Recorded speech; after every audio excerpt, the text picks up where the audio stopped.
Every day, people across the country wake up, drive to work, and go about their daily lives, paying no mind to the network of thousands upon thousands of miles of natural gas and petroleum pipelines under their feet. Floridians are no exception. Construction of the Sabal Trail and 2 connected pipelines began last year, and they're slated to begin pumping natural gas through Central Florida this summer. The pipeline will feed new natural gas power plants that will provide a big chunk of Florida's electricity. But as with any pipeline, it's not without controversy over impacts to the environment and the communities it runs through. I'm Enterprise Editor Beth Kassab, alongside environmental reporter Kevin Spear, and this is Orlando Sentinel News Now.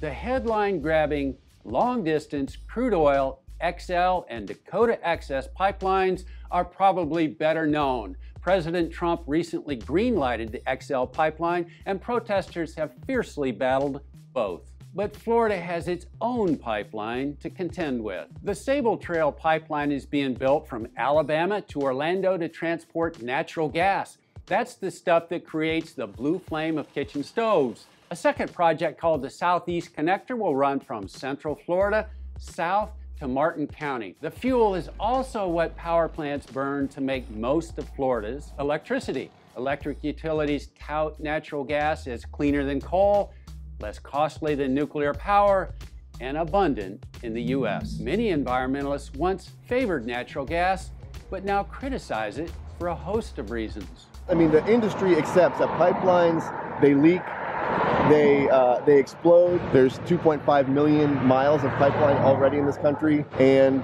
we're basically at the end of this fossil fuel empire. We need to transition and stop relying on these fossil fuels. And the more pipeline you put in, the more you are dependent and stuck with this industry, which is destroying the planet. These environmental activists vowed to continue protests after the Sabal pipe is finished, saying that drilling for natural gas relies on fracking, slashes through forests and wetlands, and that natural gas contributes to rising sea levels.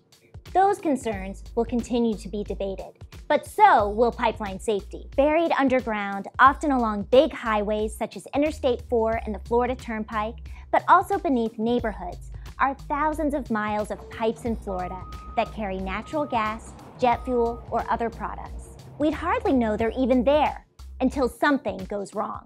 That's why safety is a big part of the conversation about the Sabal Trail pipeline. Natural gas can be a very substantial size explosion if something goes wrong. It just takes a small mistake and people can get hurt. That's why I thought we should have been informed, if that's what it is. You don't have to look too hard to find examples of natural gas pipeline accidents. In 2010, a pipeline ruptured in San Bruno, California, killing 8 people and destroying a neighborhood of homes. Witness accounts describe a wall of fire shooting up into the air. In Florida, a pipe buried along the Turnpike and I-95 ruptured and blew out of the ground in 2009.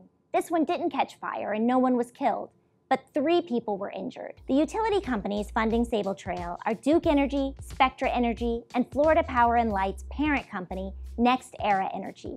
These utilities say pipelines are among the safest ways to transport natural gas. According to these utilities, there are a lot of things we do in our daily lives that pose more risk than a pipeline, like, say, driving on I-4.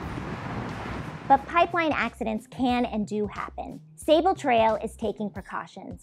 The steel pipe is being double-coated to prevent corrosion, and the pipeline will be continuously monitored and inspected. If all goes according to plan, we'll continue going about our lives paying little notice to the pipes lurking underneath us. Expect these big pipelines to remain in use for decades. Florida's utility companies plan to build more of these power plants that burn natural gas. For more on this story, stay on OrlandoSentinel.com.